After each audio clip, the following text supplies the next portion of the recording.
Nicaraguan Vice President Rosario Murillo greeted electoral observers arriving in the country for the November 7th general elections. Haitian Prime Minister Ariel Henry on Tuesday condemned the looting and burning of a hospital in the north of the country, describing it as a barbaric act. Ethiopia's cabinet on Tuesday declared a nationwide state of emergency after Tigrayan rebels seized two crucial towns on their way towards the capital.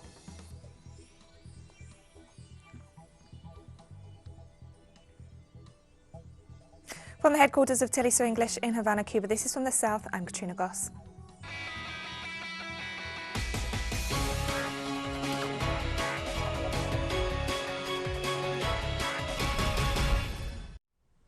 We begin in Nicaragua, where Vice President Rosario Murillo greeted the electoral observers that have started to arrive in the Central American country for the November 7th general elections.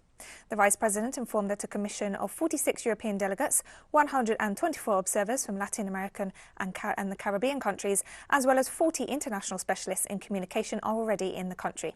Murillo stressed the speed with which the electoral material is being distributed and described it as an act of dignity and national sovereignty where all parties and political alliances are present.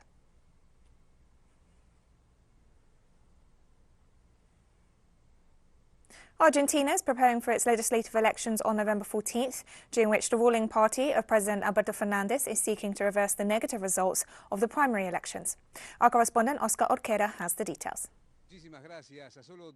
Thanks. Only 2 weeks away from general elections in the Argentinian Republic, and the big question remains for the Fernandez and Fernandez-Kirchner's formula. Have they achieved all the social and economic modifications the government has sought to offer everyone? For that, teleSUR turns to a specialist in polls and surveys.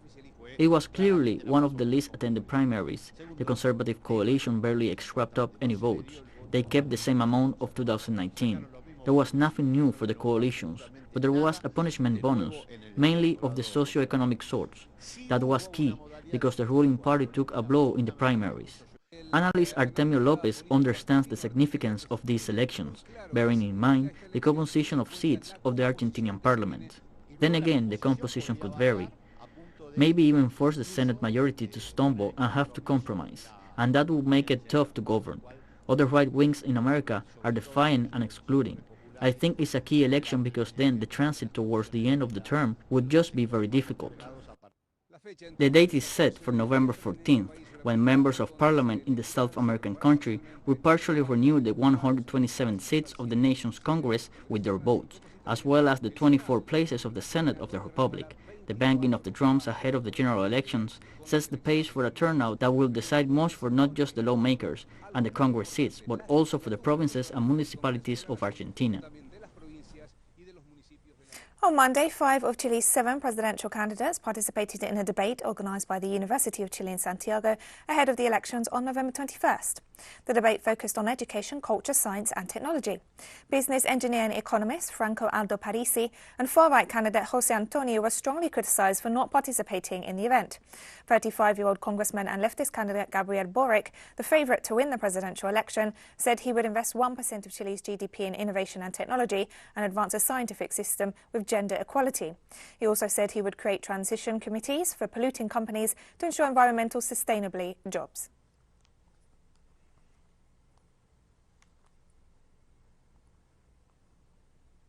In Honduras, opposition forces have protested against the National Electoral Council's refusal to accept their candidacies ahead of the November 28th general elections. Our correspondent Gilda Silvestri brings us the details. For the people at the front end of the decision, there is no loophole or bylaw that gives the National Electoral Council the power to refuse the opposition's Roberto Contreras as a candidate for township.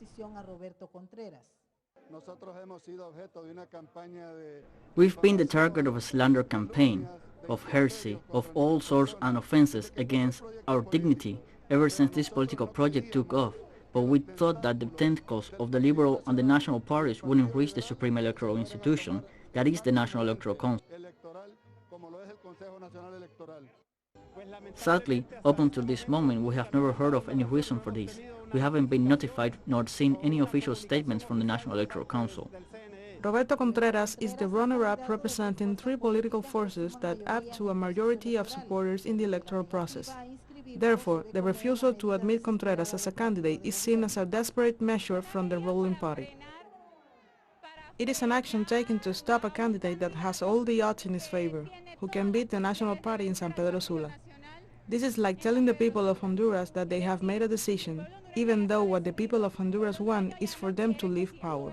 The forms of candidacy weren't signed only for San Pedro Sula. They are also valid for the capital. But only in San Pedro Sula are two of the three electoral magistrates refusing the inscription of an opposition candidate. It only T-minus 27 days to elections. This measure from the National Electoral Council results in the beginning of government actions that could aggravate the current process. The opposition leaders in the Central American country think the government wants to destabilize the whole process to create chaos and invalidate elections. The National Party has boycotted this process since the beginning, and they won't stop until they get to the day of the balloting. The first challenge is to get to November 28th to guarantee the process, because the National Party has done all in its power to stop this advance. The National Electoral Council's authorities are bound by law to upset the alliance petition of the three opposing political forces. These requests were presented in proper time and fashion. Hilda Silvestrucci, teleSUR, Honduras. And we'll be right back after this very short break. Don't go away.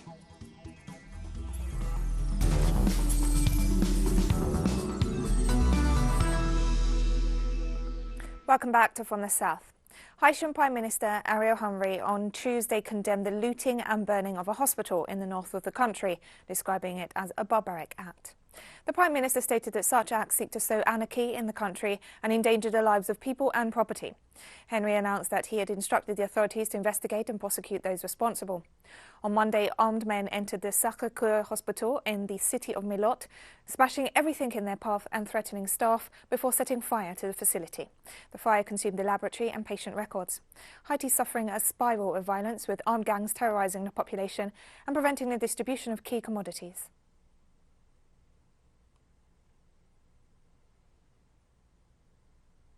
The United States Department of Justice has dismissed 7 of the 8 charges brought against Venezuelan diplomat Alex Saab due to the absence of evidence pointing to money laundering. The information was disclosed by the diplomat's defense attorneys. Florida Judge Robert Scholar agreed to lift the charges at the request of U.S. prosecutors. According to court documents, the charges were dismissed on the basis of the guarantees made to the Republic of Cape Verde during the extradition process. U.S. authorities promised Cape Verde that Saab would only be charged on a single count to comply with the country's laws regarding the maximum term of imprisonment. The charge of conspiracy to commit money laundering remains.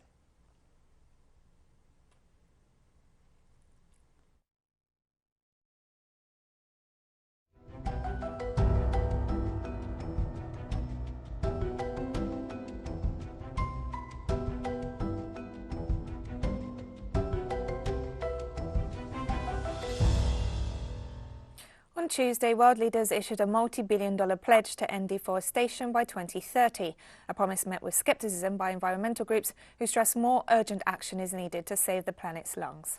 The pledge is backed by almost $20 billion in public and private funding and endorsed by more than 100 leaders representing over 80% of the world's forests, including the Amazon rainforest, Canada's northern boreal forest, and the Congo Basin rainforest. The Forest Pact was the first of 2 announcements in Glasgow on Tuesday, with governments also unveiling a global agreement to reduce emissions of methane by 30% this decade.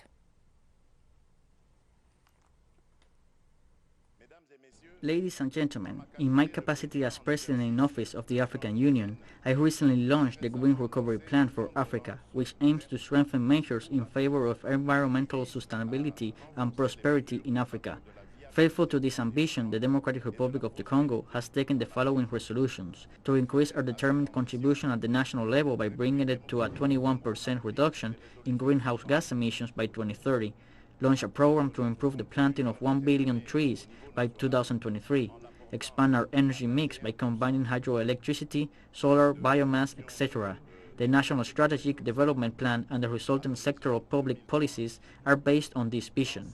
In addition, the protection of the rights of local communities and indigenous peoples is essential. We are committed to taking this into account in our industrialization strategy, agricultural investment, and forest governance.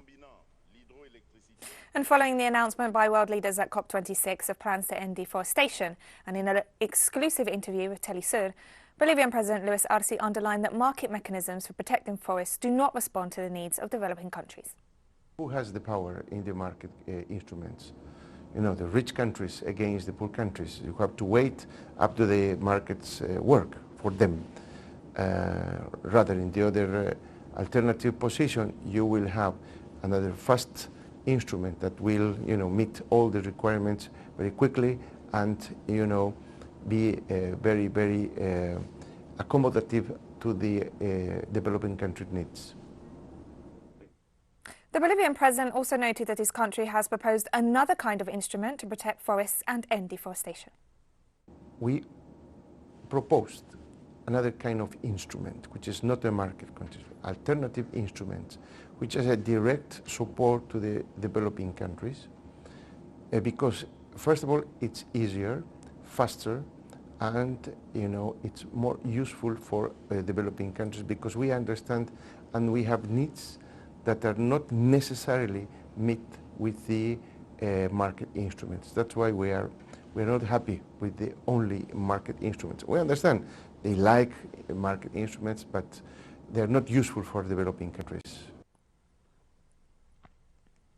And in the context of the COP26 climate change conference, the Prime Minister of Antigua and Barbuda, Gaston Brown, highlighted the disastrous consequences of climate change for his country as an economy based on tourism.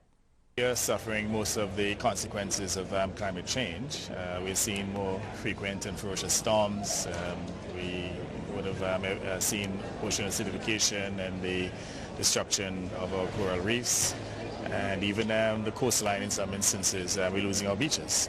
And as you know, most of our economy is tourism-based. And when you lose your beaches, you lose your tourism. So it's a very significant threat for those of us on the front lines.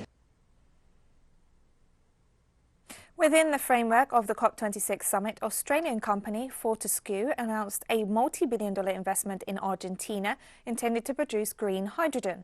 The government said the investment would help create more than 15,000 direct jobs and additional ones indirectly, making it one of the most important international investments for the country in the last 20 years. The plant will produce 215,000 tonnes of green hydrogen, enough to cover the electric consumption of 1.6 million homes.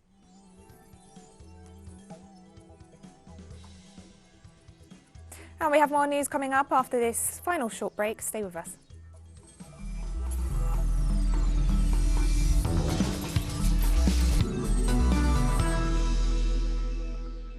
Welcome back to From the South.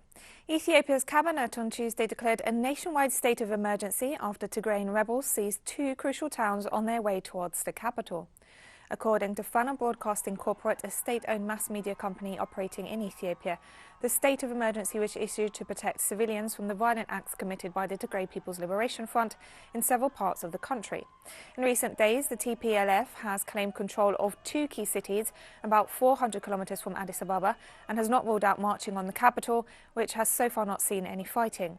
The international community has expressed alarm at the expanding conflict, with Western powers reiterating calls for an immediate ceasefire and for the African Union to broker peace talks between the warring parties.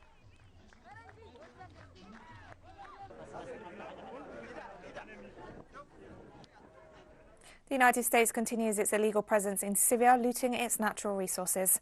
Local agencies reported the arrival of a 40-vehicle U.S. convoy carrying weapons across the illegal Al-Walid border crossing with Iraq to the city of Quramishi. The convoy was heading for oil fields located in Al-Hasaka and Deir es-Zor, where the U.S. claims it's protecting wells from possible attacks by extremists, but is actually stealing the nation's oil.